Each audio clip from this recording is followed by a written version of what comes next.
Warning, spoilers. Hey everyone, how's it going?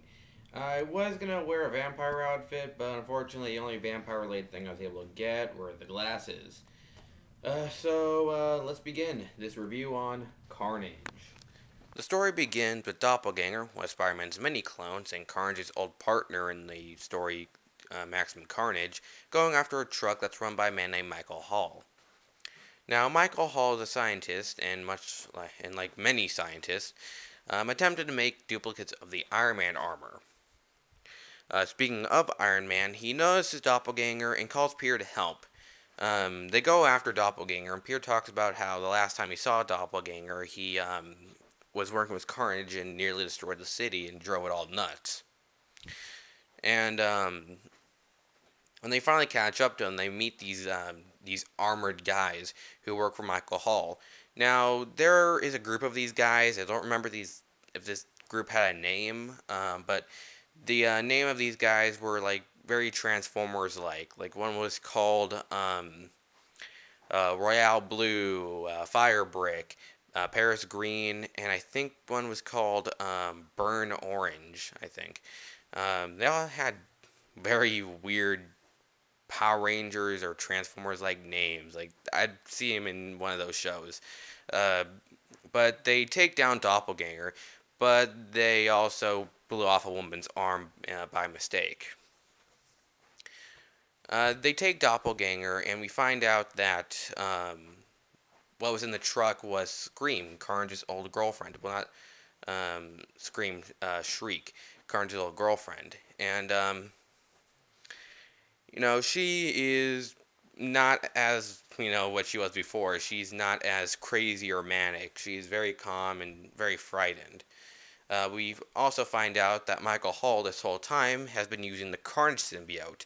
Now, how it got back into Earth, because last time it was seen, the Sentry took it and Cletus into space and ripped him in two, and didn't put it back on Earth.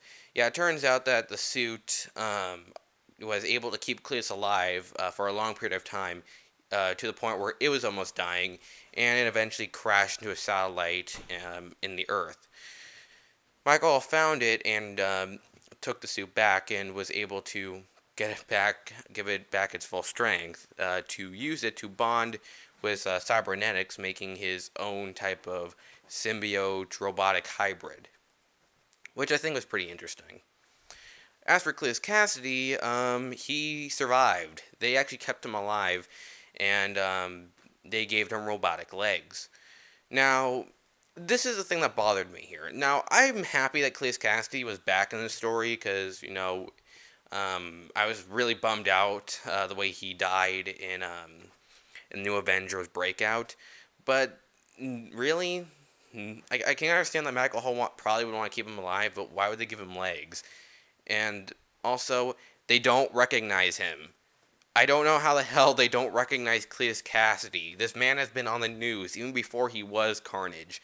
Um, this guy has slaughtered like hundreds, if not thousands, of people. Pretty sure said that wrong, but the point is, this guy's killed a lot of people. So I don't know why the hell they would make him mobile or not recognize him. Um, but I guess, they had to find some way to bring Cletus back here. Um, as for the story is very good. But it's not really more of a Carnage story. It's more of an Iron Man, Spider-Man story.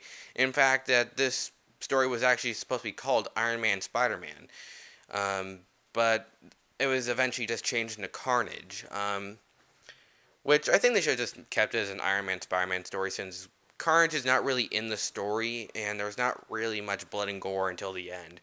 Um, heck, Cleus isn't really revealed until later in the book. Um, but it's a really good story. The artwork is freaking amazing. Like, I love the artwork in here. Like, a lot of people like to compare this with Alex Ross, and I could really see that. There's a lot of detail into it, and it's just great. Um,